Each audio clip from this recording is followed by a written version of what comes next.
নমস্কাৰ বন্ধুসকল, আজি আমি বেহাৰবাৰী আউটপোষ্টৰ জনপ্ৰিয় অভিনেতা এগৰাকীৰ বিষয়ে কথা পাতিম। তেওঁ কিছুদিন পূৰ্বে বেহাৰবাৰী আউটপোষ্টত অভিনয় কৰি সকলোৰে প্ৰিয় হৈ পৰিছে।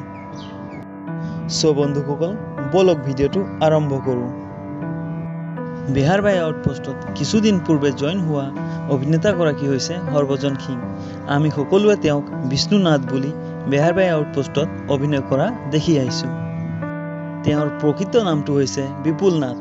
তেওঁৰ জন্ম হৈছিল মঙ্গলদৈৰ চিপাজাৰ পতাপুখুৰী গাঁৱত। তেওঁৰ শিক্ষা জীৱন মঙ্গলদৈতে আৰম্ভ হৈছিল আৰু তেওঁ 10th পাছ কৰি গুৱাহাটীলৈ গুচি আহে। তাৰপিছত তেওঁ গুৱাহাটীতে থাকি হায়াৰ ছেকেণ্ডেৰী এক্সাম পাছ কৰে আৰু 2012 চনৰ পৰা মডেলিং ষ্টাৰ্ট কৰি নিজকে অভিনেতা স্বৰূপে প্ৰস্তুত কৰে। সিং ছাৰৰ পৰিয়ালৰ কথা ক'বলৈ গ'লে তেওঁৰ ঘৰত মা, দেউতা আৰু এজনী ভণ্টি আছে।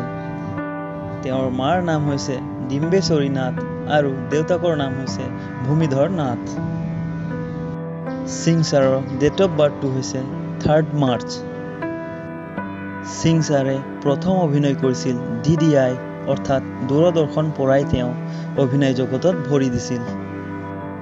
তাৰ পাছত তেওঁ বেহাৰবাৰী আউটপোষ্টত পোনপটীয়াকৈ অভিনয় কৰিবলৈ লয়। সিং ছাৰে অভিনয় কৰাৰ উপৰিও এজন বিজনেছমেন। তেওঁ অভিনয় কৰাৰ লগতে নিজৰ বিজনেছ কৰি নিজকে গঢ়ি তুলিবলৈ সক্ষম হৈছে। এইবোৰৰ উপৰিও তেওঁ আধ্যাত্মিক ক্ষেত্ৰতো জড়িত। তেওঁ ভগৱানৰ প্ৰতি শ্ৰদ্ধা আৰু মৰম বহুত।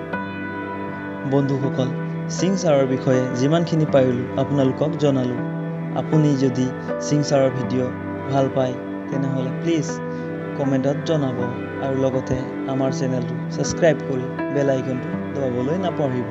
লগতে লাইক আৰু কমেণ্ট কৰিবলৈ নাপাহৰিব। ধন্যবাদ। জয় আই অসম।